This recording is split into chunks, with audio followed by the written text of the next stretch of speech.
정말 간절하게 해서 한번 해보셨으면 좋겠어요. 그래서 어떻게 하냐면, 우리가 술병이 있을 거예요. 옛날에 큰 대병이 있어요. 그거를 술을 버리고 빈 병만 쓰레기 봉투에, 이제 병이 깨지면 파편이 튀겨나가니까 쓰레기 봉투에다 넣고, 밤 한 11시 반쯤에 아파트 같으면 옆에 모서리가 있을 거예요.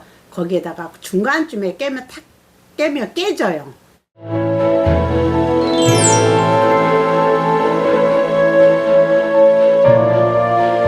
안녕하세요. 불사대신입니다.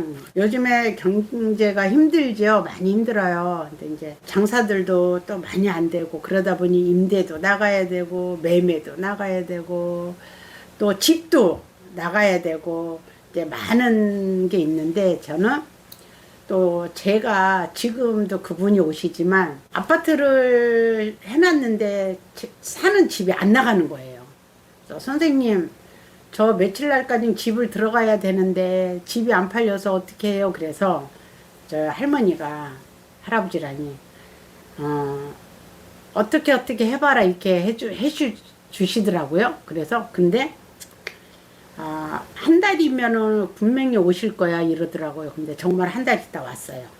하고 그 집이 매매가 됐어요. 그래서 아파트도 들어가고, 또 정말 큰 건물을 팔아야 되는데 이게 보러는 오는데 안 팔리는 거야. 그래서 할머니가 가르쳐 주시는 대로, 또 할아버지가 가르쳐 주시는 대로 비법을 또 얘기를 해드렸어요. 근데 한 번에서 되지는 않아요. 큰 건물은 한 번에서는 안 되고, 그래서 집 앞에다가 뭐를 해라고 이렇게 일러주시더라고요.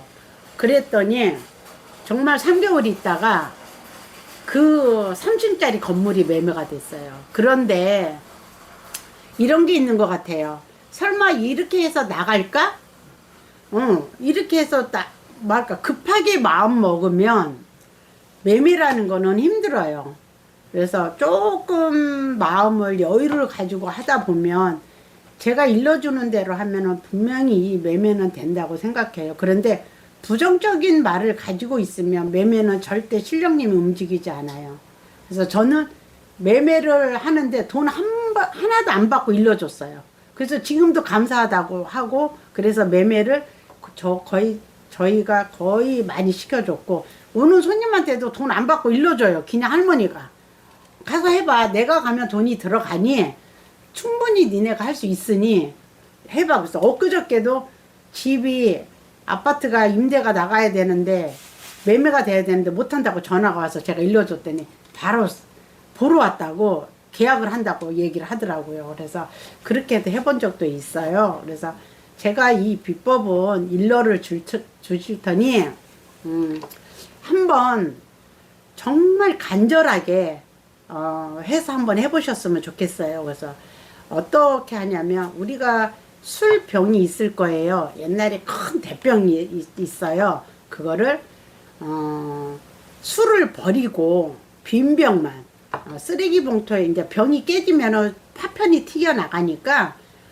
쓰레기 봉투에다 넣고, 밤 한 11시 반쯤에 아파트 같으면 옆에 모서리가 있을 거예요. 거기에다가 중간쯤에 깨면 깨져요. 깨지니까 그거를 깨면 그대로 문 앞에다가 놓으시고 한 3시 4시쯤에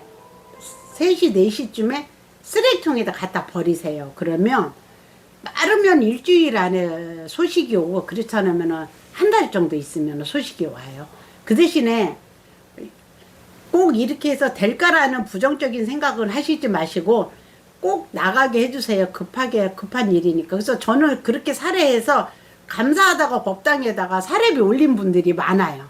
이거는 제가 신의 길 오기 전부터 우연히 이거를 일러줘서 제가 해봤더니, 역시 이것도 신의 할머니 할아버지가 일러줬더라고요. 그래서 저는 그렇게 해서 매매를 많이 시키고 있습니다.